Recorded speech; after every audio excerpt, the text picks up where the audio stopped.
fantastic, is the fact that they're beautiful and they can do a commercial and they can do a movie and all of these things. So when I think of rock bands, I mean, possibly Coldplay. But, that's something that we have to worry about as A&R executives, because that's a really important point, is that who is going to be around that long? I worry about that. I wouldn't say it keeps me up at night, but I definitely worry about it. Thanks. First, I'd like to congratulate you on a great interview on Howard.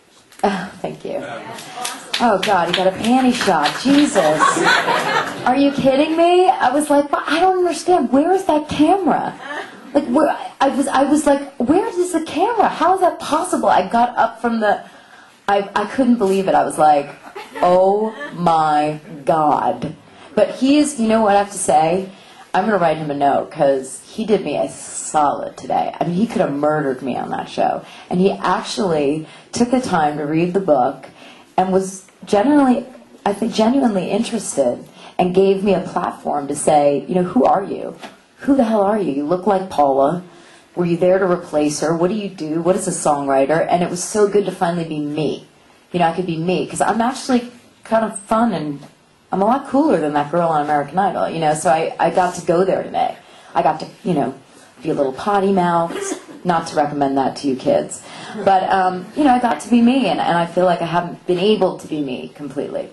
It was a great interview, but in view of what apparently happened this season with the voting, and so many people are upset with what happened with Pia. Right. I'm wondering if you think that maybe they should change the way the voting is done, have the judges have more input, limit the number of phone calls per phone number. Mm-hmm. I mean, Ryan said 55 million calls. It probably came from 1 million people. So, right. Do you think they ought to change that to make it fair? I can't really speak on the way that they count those votes, because I think if they change that, it may just open up a lot of other cans of worms. But I do think that what's so great is that so many people got so upset about it, which means that people care about this girl. And if you care about her, whether she's on American Idol or not, and she makes the right record, you're going to buy that record, and you're going to prove that no matter what happens on that show, talent will rise to the top, just like it did with Jennifer Hudson. So I actually think this is working for this girl and not against her, because I've heard more about Pia than I have about anything. I haven't heard one other contestant that I can really name their, I may have seen clips, but all I've heard about is Pia, so I had to go check it out. And that is a great thing. That means people care about this girl. And actually, I'd rather be the underdog, because America loves an underdog. So if she makes the right record, she could blow them all out of the water and be like, see what's up? I got myself a hit record. There you go. That's right. So it's a great platform for her. Yeah. Go ahead. I was about 21, 22. I was late. I started late. And the only reason I started writing is that I couldn't get anyone to give me songs. So I was like, all right, hit the keyboard. I'm going to have to do this now, And then I actually fell in love with it. And it became kind of the best therapy I never paid for. Right in the back, 1 second. Do I have a message? Oh, a method. I'd say my biggest method is to just come from my heart, whatever I'm feeling.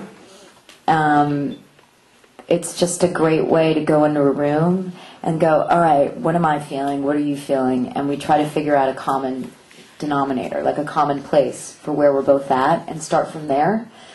That's been the best way to write for me, is to really just open up and be honest with the artist I'm with, and hope that they've also experienced something similarly. And something that's great for someone your age is to have a journal and write what you feel and really understand what you're feeling. Because if you can do that at that age, that's going to help you so much. I think people are uncomfortable with how they feel. The good news is this generation and my generation, I think, are a lot more open about discussing what we've gone through, and in that we heal and we get better. Go ahead. First, I love you. Everyone in my family met you except me. So we do have a question where it says, with Chris Allen and Adam Lambert, who thankfully forgave me for November. Yeah. Why? Because that song was really written for a girl, and when it, you know when people say that's not the right song, well, that really applied to that song. If I played you my demo of it, it's not even that song. It's a different thing. So it just was a bad choice of them to pick for a winter song, and unfortunately, I think that those kids suffered. I mean, I could take the fall because, hell, another thing on season 8, just pile it on up. But I felt bad for them, because that wasn't fair for them. So, but they forgave me. They were like, "Yeah, don't worry about it. It's not your fault." What would you say for someone, I got asked to perform at Jones Beach, what would you say would be a good thing to help you with stage fright? Like, what helped you? Well, if I was my dad, I would ask you to come up here right now and sing for all of us. And you would hate that, but that would actually help you. Really? It's like facing your fear. I'm not going to do that to you. I won't. But you see that fear you have right now? It's like you have to take that first move and come up here. Not today, but I'm saying in general, start with your parents, have a few friends over, and just go for it. And, give it your all and try not to care about what everyone thinks. Try to do it for you. And it's like flying. I've always had a fear of flying. And, for me, I'd been in a few emergency landings. So when I started to fly again with my career, 2 weeks before a flight, I would be like, oh God. The more you do it, now I can get on the plane, it's like just before we take off and when we're landing. But I wouldn't be at that place if I didn't keep at it. You got to face your fears. And actually that's what this book is more about than anything, facing your fears. And it's not about whether you're great or you get an A or you're perfect. It's about the fact that you did it, and you will feel really great that you did it. You're going to like yourself even more than you do today, just because you're like, damn, I'm great. I did that, and I was scared of it. 2 more. Okay. Do you want to pick them? Because then I feel bad. Then I'm like... Okay, the little girl in the pink in the back. Okay. What was it like being a judge on American Idol? Wow. Good question. Well, season 8, it was scary. I was really scared of live TV. I can remember the first shows where I was like, it was really good, Paula. Just wanted the camera off me, As I mentioned, I had never been on TV, especially live TV, and I was kind of joining a group that was so well established and that people loved. And I think they positioned me as someone who was taking over Paula's position, which wasn't true, and nobody kind of knew who I was, so that was tough. But by season 9, I felt more comfortable. I was getting over my stage fright, and I really had fun with it. So I have to say, all in all, it was a great experience, and it's what you say about Pia. Thank God for the show, because it's gotten me where I am today. I've been able to put a face to songwriters and speak about this incredible group of people who never really get any recognition. And that makes me really happy. So it was great. The guy right there. Your father was a 2-term congressman. Is there anything that you've learned from your childhood or your past that helped you become the person you are today? Oh God, everything. I would say every bad thing that happened to me helped me become the person I am today. And, there's 2 ways to handle stuff. You can either fight or you can stay in bed and just crawl under the covers. And I don't judge those people who do that, because I know that things that I've gone through are very difficult. But I am very lucky that, and I think a lot of it had to do with my father, that I was born with a fighter spirit. I'm just a scrapper. I figure it out. It's not fun, it's not easy, but that's my personality. And I think that's helped me a lot. I think most creative people are very sensitive. I know part of my family that was musical were very sensitive, and if you had told them something that was negative, it really shut them down. Somehow with me, I go, what? You don't think I can do this? Watch me. So I have that spirit in me, and I wish I could give that to everybody, because I think we do not need to have a little fighter in all of us. You know, that person that protects us when we want to tell ourselves that we're not good or we're not worth it. Someone who comes up and, you know, says, stop it, you're worth something. And I wish they taught you that in school. You know, how to protect yourself from yourself, so to speak. But yeah, my dad was huge in helping me be who I am today. And as much as I wanted to kill him for putting me on the spot, it got me ready for some really tough moments. And also how to be a diplomat.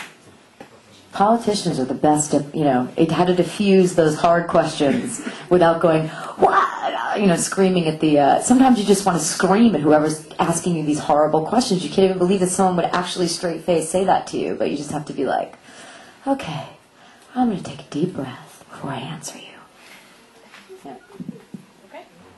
Yeah, oh, I don't know. I mean, I'll keep answering if you want. One more. Okay, you pick. You could be the bad girl. The woman right there. Yeah. Hi, Kara. Hi. It sounds like you have some kind of a spiritual practice, the way you speak about from your heart. And would you be comfortable sharing that? Oh, yeah, sure. I mean, I was raised Catholic. I wouldn't say that I'm a practicing Catholic. I would say that I believe in God. I pray. My last name actually means God protects. So it's Dio is God and Guardi is protects. I feel a definite attachment to God. I don't judge who he is, and he's different for everybody. And it's kind of what keeps me going when I feel like I'm not really sure why this is happening.